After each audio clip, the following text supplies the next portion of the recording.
చెప్పండి any questions?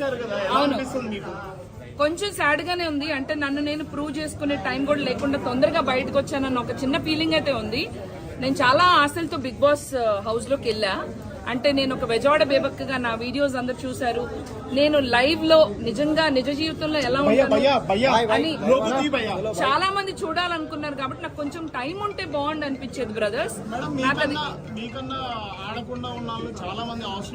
అవును, అదే నా బాధ. మరి అదే నా బాధ.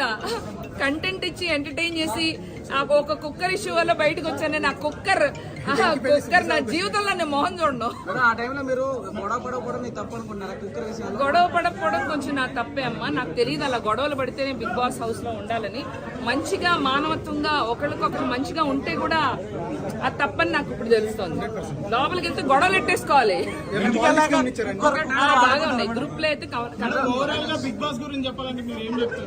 Big boss wonderful platform. అయితే కొంచెం స్ట్రాటజీతో ఆడాలని అనిపించింది. కొంచెం ప్రిపేర్డ్ గా నేను లేను. నాలాగా సాఫ్ట్ గా అంటే మంచిగా అయితే వర్కౌట్ అవ్వదు అనిపించింది తమ్ముడు. అప్పుడు స్ట్రాటజీతో ఆడతా. నాగార్జున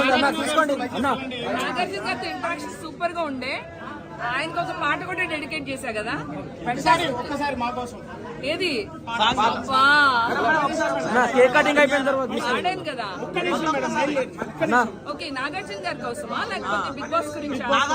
బిగ్ బాస్ కోసం. ఆడు ఆడు ఆడు ఆట బాగా ఆడు.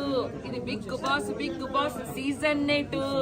ఆడు ఆడు ఆడు ఆడు బాగా ఆడు.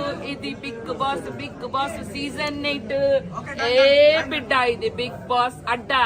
టన్ టన్ టన్ టన్ టన్ టన్. ఏ బిడ్డ ఇది బిగ్ బాస్ అడ్డా.